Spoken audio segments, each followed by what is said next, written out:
কি ব্যাপার? মন খারাপ কেন? কি সুনীলের সাথে কি তোর দেখা হয়েছিল?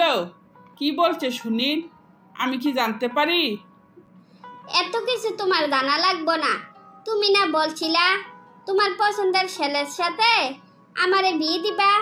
তুমি তোমার পছন্দের ছেলের সাথে কথা বলো, আমি এই বিয়েতে রাজি। বিয়েতে রাজি হয়েছিস তা ঠিক আছে, কিন্তু ছেলেটাকে তুই একবার দেখবি না? আগে ছেলেটাকে দেখ, যদি তোর পছন্দ হয় তাহলে তোর বিয়ে দিব। আমি একজনকে পছন্দ করছিলাম, মনে প্রাণে ভালোবাসছিলাম, কিন্তু আমি এত খারাপ যে আমার সাথে বেটার কাউরে পাইয়া আমারে সে ভুলিয়া গেছে। তাই আমার জীবনে আর কোনো পছন্দ নাই। ঠিক আছে, তুই যেহেতু এত করে বলছস, ছেলেকে আর দেখার কোনো দরকার নাই। আমি কথা বলে বিয়ের দিন তারিখ পাকা করতে আসছি।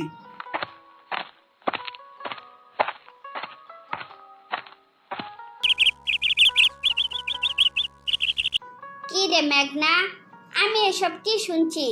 তুই নাকি সত্যি সত্যি তোর বাবার পছন্দের ছেলেরে বিয়ে করতাছস? যা শুনছস ঠিকই শুনছস। যদি কেউ আমারে ঘৃণা করে তাহলে তার জন্য অপেক্ষা করার তো কোনো মানে নাই। কোনো মানে আছে বল? একজন তোরে ঘৃণা করব বলে তুই তোর জীবনটারে এইভাবে শেষ করে দিবি? তুই একবার জানবি না কেমন ছেলের সাথে তোর বিয়ে হইতাছে? একজনের সাথে রাগ করে তুই তোর জীবনটা নষ্ট করতে পারিস না। শুন, সুখ কোনো গাছও ধরে না, ভাগ্য থাকতে হয়। জেনে শুনে নিজের থেকে সুখী হইতে চাইছিলাম, কিন্তু দিন শেষে বুঝতে পারলাম আমি মিথ্যা মরিচিকার পেছনে ঘুরতাছি। তাই সুখে থাকার আশা ছেড়ে দিলাম, ভাগ্যকে মেনে নিলাম। আমি আদৌ বিশ্বাস করতে পারতাছি না সিফাত তোরে ঘৃণা করে অন্য কাউরে ভালোবাসে। আমার কেন যে তোর বাবারে ডাউট হইতে আছে। আমার মনে হয় তোর বাবা এমন কিছু কথা বলছে যে কারণে সিফাত তোরে ভুলিয়া যাইতে বাধ্য হইছে। আমারও বাবার প্রতি ডাউট হয়েছিল, তাই আমি সরাসরি সিফাতের সাথে কথা বলছিলাম। বাবা যাই বলছে সিফাতও তাই স্বীকার করছে। তাই আর বাড়াবাড়ি করলাম না, নীরবে সব কিছু মেনে নিলাম।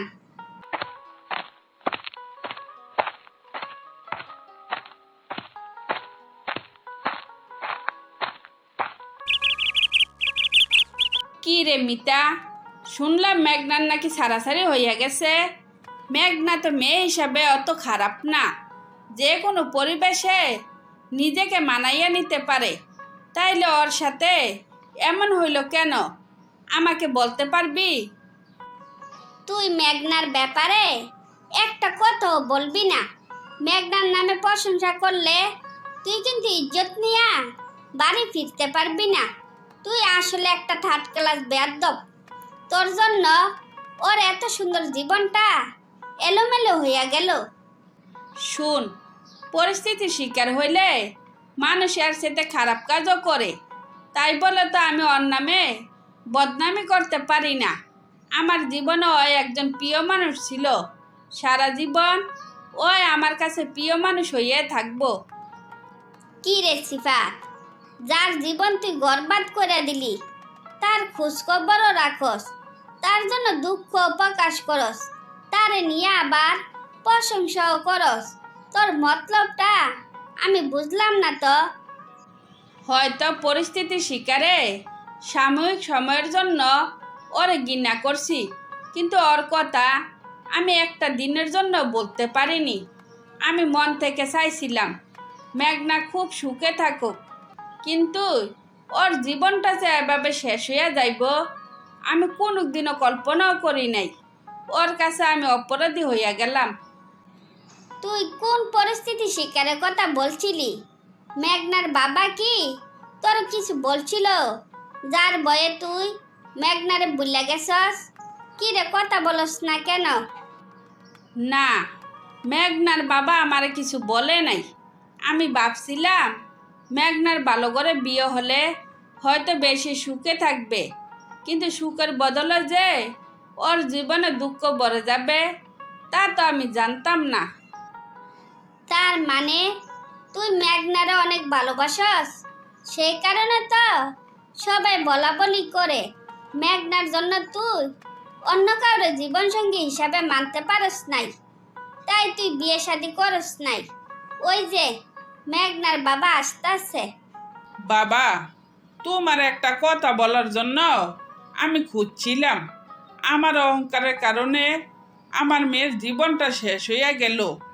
আমার ভুলের কারণে দুইটা জীবন অকালে শেষ হইয়া গেছে। আমারে তুমি ক্ষমা করে দিও। আঙ্কেল, আমার কাছে মাপ চাইতে হইব না। আমি সব সময় চাই মেঘনা সুখে থাকুক, ব্যঙ্গে পড়বেন না। ভালো ছেলে দেখা ওরা আবার বিয়ে দিবেন, নিশ্চয় সুখী হইব। আমার মেয়ের জন্য তোমার সাথে ভালো ছেলে আর পাবো না। তুমি কি আমার মেয়েরে বিয়ে করবা কি করবা না? দুঃখিত, আমি আপনার কথা রাখতে পারলাম না। পারলে আমাকে মাফ করবেন। তারপর সিফাত বিয়েতে অমত করলে মেঘনার বাবা দুঃখ ভরা মন নিয়ে বাড়ি ফিরে যায়। কি ব্যাপার সাদিয়া, শুনলাম তোমার জন্য নাকি তোমার বাবা মা বিয়ে দেখতেছে, তা কি সত্যি? এখন আমি বড় হইছি, আমার জন্য বিয়ে দেখাতে একটা স্বাভাবিক ব্যাপার। এত উত্তেজিত হওয়ার কি আছে? উত্তেজিত হব না কেন?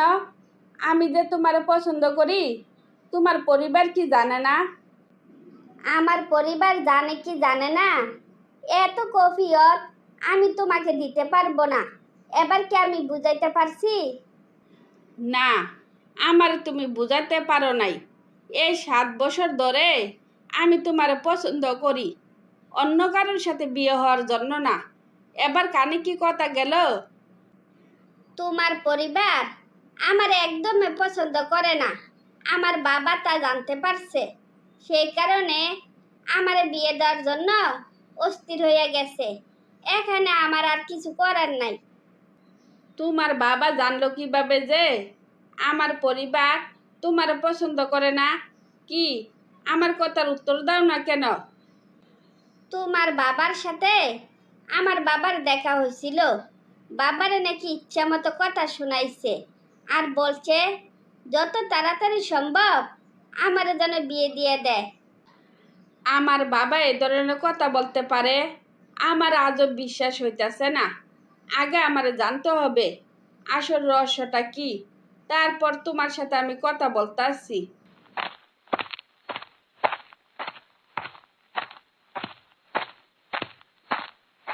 কি রে সুনীল, তোর স্যার এত বিমর্ষ লাগতেছে কেন?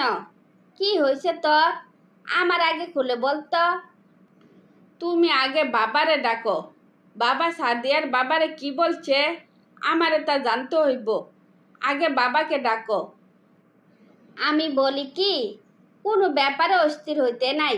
আগে তোর বাবা বাড়িতে আসুক, তারপর আমি কথা বলবো। এরপর আমি তোরে জানাবো আসলে কি বলছিল। বাবা নাকি সাদিয়ার বাবারে বলছে যত তাড়াতাড়ি সম্ভব সাদিয়ারে বিয়া দিয়া দিত। বাবা কি জানে না আমি যে সাদিয়ারে পছন্দ করি? তাহলে বাবা একথা বললো কেন আমারে কও। আমি যতদূর জানি তোর বাবা সাদিয়ারে পছন্দ করে না, সেই কারণে হয়তো এই কথা বলছে। সারা জীবন আমি শুনে আসছি আগে মানুষ ঘর সামলায়, তারপর পর সামলায়।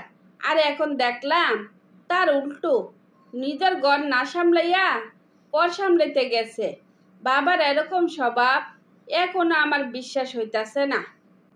বাজান, আমি একটা কথা বলি, তোর বাবা যেহেতু সাদিয়ারে পছন্দ করে না, তুই তাইলে সাদিয়ারে ভুলিয়া যা। আমরা তোর জন্য মেয়ে দেখি, আমাদের পছন্দের মেয়ে রে তুই বিয়ে করে সংসার কর। আচ্ছা মা, তুমি আমার এই কথা বলতে পারলা? যারা আমি 7 বছর ধরে পছন্দ করি তারা আমার ভুল্লা যাইতে কইতাছ?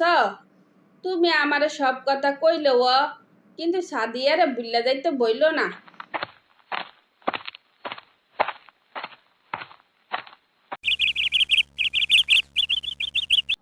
এই শালা, তোর তো কপাল খুললে গেছে। শুনলাম তোর বাবা নাকি তোর জন্য সরকারি চাকরিজীবী বউ দেখছে। তা কি সত্যি? তুই এমনভাবে কথা বলতাছস, মনে হইতেছে আমার বাপদাদার কোনো অর্থ সম্পদ নাই। বউর টাকা পয়সা দিয়া আমারও চলতে হইব। যত সব আদায়রা কথা।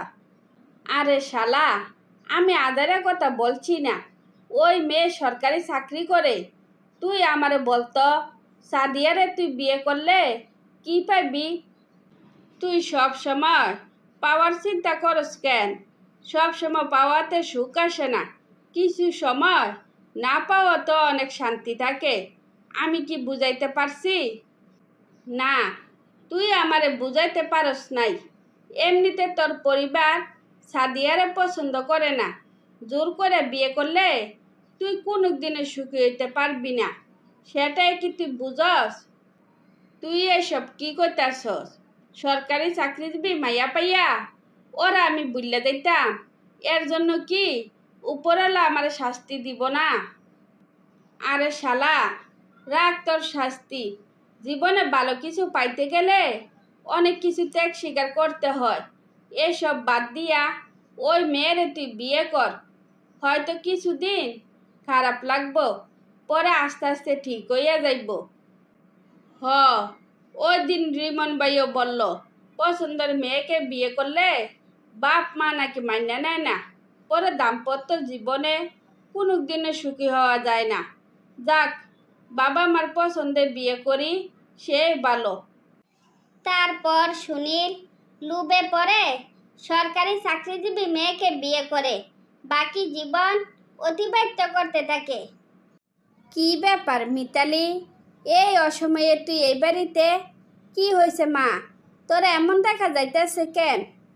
আমার যে একটা অশিক্ষিতর সাথে বিয়ে হয়েছে, সেই কারণে আমার এমন দেখা যাইতেছে। অশিক্ষিত তোর সাথে কি করছে? কি তোর গায়ে হাত তুলছে? এই কথা কস না কেন? ওই সব সময় আমার সাথে ভালো ব্যবহার করে, কিন্তু ওর পরিবারের কাউরে দেখলে ওর মাথা উলাইয়া যায়। ওর মুখে যা আসে তা বলে। আমার মান ইজ্জত বলতে ওই কিচ্ছু রাখে না।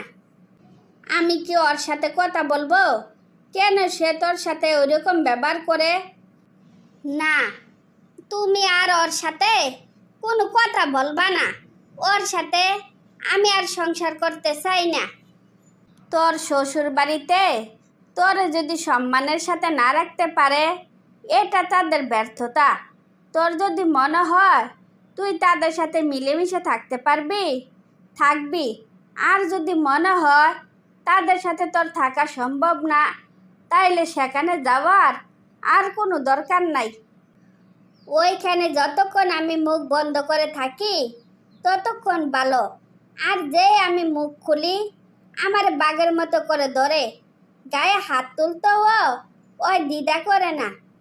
যেখানে তোর কোনো মানিজ্যত নাই, সেখানে তুই আর কোনো দিনও যাইবি না।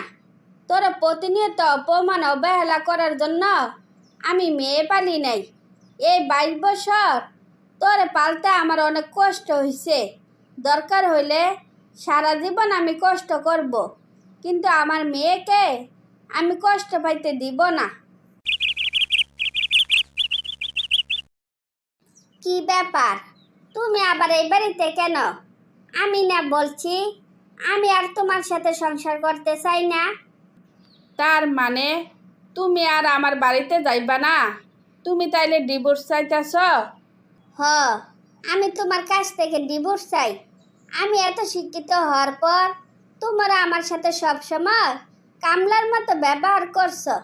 আমি যে ওই বাড়ির বউ, আমার কেউ 2 পয়সার দামও দাও নাই।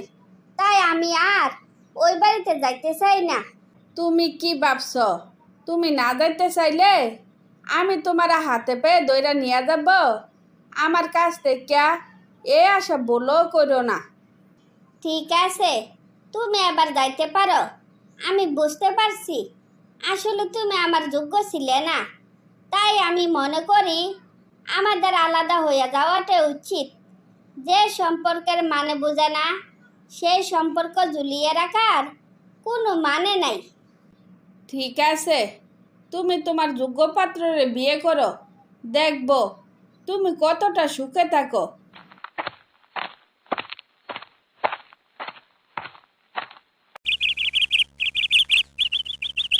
ভাবি, তোমাকে একটা কথা বলতে আমার মনে থাকে না। এক ভদ্রলোক প্রায় সময় বাড়ির আশেপাশে ঘুরঘুর করে, আবার মাঝে মাঝে আমারে তোমার কথা জিজ্ঞেস করে, কিন্তু লোকটারে আমি চিনি না। আরেকদিন যদি লোকটা এখানে আসে, সাথে সাথে আমারে খবর দিবা, দেখব কে সেই ব্যক্তি যে আমার খোঁজখবর নিতে আসে। কোনো ব্যাপার না, আমি একবার হাতের নাগালে পাইয়া নেই, তারপর তোমার কাছে নিয়ে আসব।